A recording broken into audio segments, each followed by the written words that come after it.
Salut, c'est Trado, content de vous retrouver pour la mise à jour de l'indice parisien. Alors, le CAC 40 continue sur sa lancée avec 0,67% au compteur.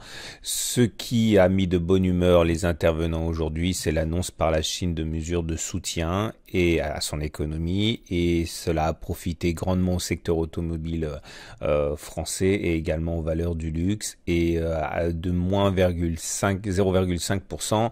On termine à plus 0,67% dans une belle séance très encourageante.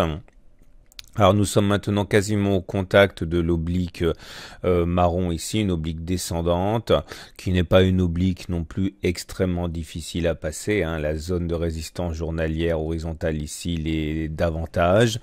Si on passe cette oblique marron, il y a peu de chances pour que l'on rencontre de résistance avant les précédents sommets ici vers 5440 et donc quasiment au pied de la résistance des 5450, 5500. Pour l'instant, la perspective d'un nouveau test du support hebdomadaire s'éloigne. J'ai toujours ce scénario en tête à titre personnel, mais il est vrai que pour l'instant, les opérateurs semblent satisfaits des fondamentaux récents. On regarde les indicateurs techniques, mais d'abord le champ d'œil japonais. Ah oui, nous avions une ligne de poussée ici, j'en ai parlé hier, une bougie rouge avec une bougie verte. La bougie verte allant plus haut que le niveau médian de la bougie rouge, mais néanmoins clôturant en dessous. C'est un signal subtil de baisse qui doit être confirmé par une bougie rouge la séance suivante. Comme vous pouvez le voir, la bougie suivante n'est pas rouge, donc le modèle n'a pas été confirmé, et la perspective baissière de la ligne de poussée s'éloigne donc.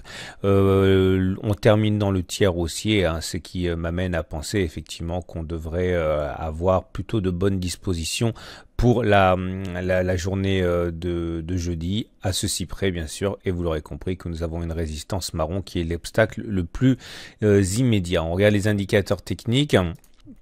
On est maintenant au-dessus de la moyenne mobile à 20 jours qui descend. Comme elle descend et qu'on est au-dessus, on est en tendance neutre. Il faudrait que la M20 se redresse et qu'elle redevienne ascendante pour que la tendance devienne haussière. La moyenne mobile à 7 jours, on en a parlé, nous a gratifié d'un croisement faible haussier. Vous voyez, c'est la M20 qui descend et la M7 qui monte.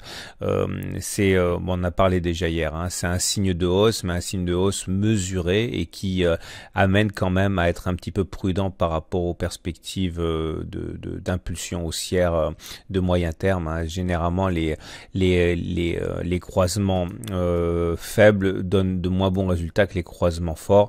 Alors attendez, là c'était un croisement fort, là c'était un croisement fort aussi, là c'était un croisement fort aussi, puisque la M7 et la M20 évoluaient dans la même direction. Je cherche un croisement. Ah oui, alors voilà ce qui serait dangereux, c'est ce qu'on appelle un faux croisement, c'est-à-dire que la M7 croiserait la M20 à la baisse, mais en l'espace de 3 séances repasserait dans l'autre sens, donnant un croisement fort dans l'autre sens. On n'est pas à l'abri de ça ici. C'est-à-dire que si on connaît une attaque baissière violente et que l'on termine significativement plus bas, on risque d'avoir un croisement baissier fort, un petit peu comme celui qu'on a eu là, enfin un croisement baissier fort. Enfin on appelle ça un faux croisement, puisque juste avant il y a eu un croisement dans l'autre sens. Je cherche un croisement faible. Voilà, là vous avez eu un croisement faible. Alors vous voyez, la M7 a croisé la M20, elle a évolué en sens inverse, et il y a eu un pullback après sur la M20. C'est souvent ce qui se passe avec les croisements faibles. Là aussi, regardez, M20 qui descend, M7 qui monte, ça a croisé, il y a une petite impulsion, mais derrière il y a eu un contact avec la M20. Tout ça pour dire que c'est pas toujours le cas, vous remarquerez, mais un retour sur la M20 n'est absolument pas à exclure dans le cadre des croisements baissiers, croisements faibles, pardon. Regardez les autres indicateurs techniques. Alors là c'est un petit peu n'importe quoi. Le momentum rebascule positif, le RSI rebascule positif, le CCI redonne un signal d'achat en passant en zone positive.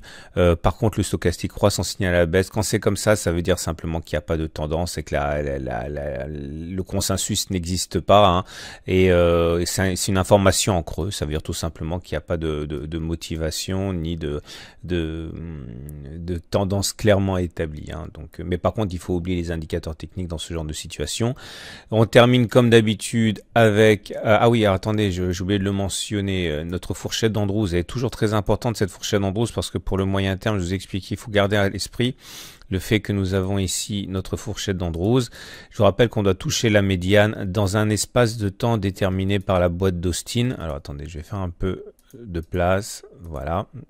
Si vous voulez le même logiciel gratuitement, il y a un lien en dessous de la vidéo dans les commentaires. Hein.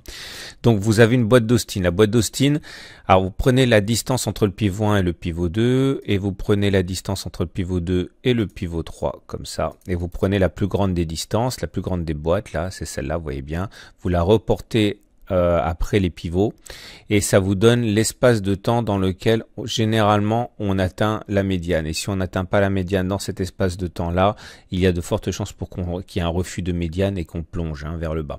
En tout cas, ça laisse pas mal de temps, mais va falloir le faire à grandes enjambées, parce que déjà pour aller toucher la médiane demain, il faudrait déjà accumuler 2,87%.